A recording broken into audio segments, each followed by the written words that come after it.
এক যে ছিল মিষ্টি ছেলে আবু বক্কর নাম, মজারে মজারে দুষ্টমিতে শেখাতো ইসলাম। বাবা মায়ের বাধ্য ছেলে, অভিযোগ কারো নাই, তাই তো তাকে আদর করে ভালোবাসে সবাই। আবু বক্করের সাথে ইসলামের পথে।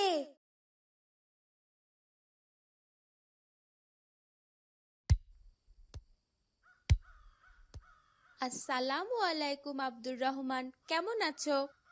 ওয়ালাইকুম আসসালাম আবু বক্কর। আলহামদুলিল্লাহ, আমি ভালো আছি। আমি কি তোমার সাথে খেলা করতে পারি? অবশ্যই, কেন নয়, চলো আমরা একসাথে মাঠে খেলা করি। তুমি আজকে ফজরের নামাজের সময় মসজিদে আসোনি কেন আব্দুর রহমান?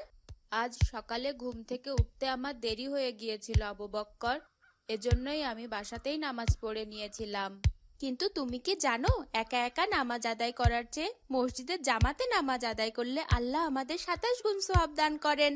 আমার জানা ছিল না আবু বক্কর। ঠিক আছে, ইনশাল্লাহ এখন থেকে আমি সবসময় মসজিদের জামাতে নামাজ আদায় করার চেষ্টা করব।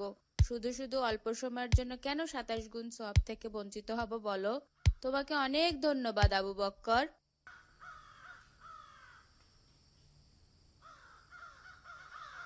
ওই দেখো আব্দুর রহমান, কতগুলো পাকা আম পড়ে আছে, চলো আমরা ওগুলো কুড়িয়ে নেই। ঠিক আছে, চলো যাই।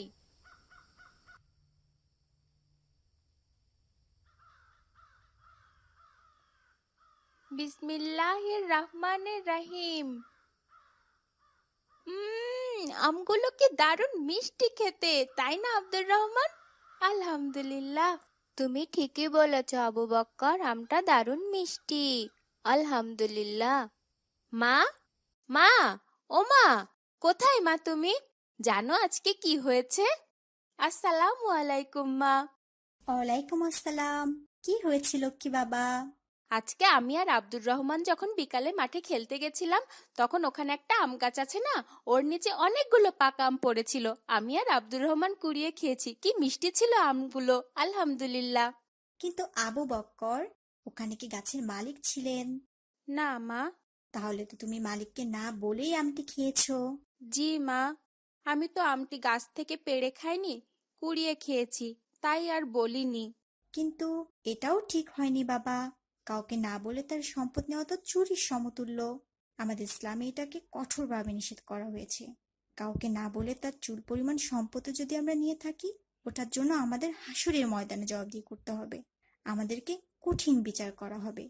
মা, আমি দুঃখিত, বুঝতে পারিনি। তাহলে এখন আমার কি করা উচিত মা? তোমার এখনই গাছের মালিকের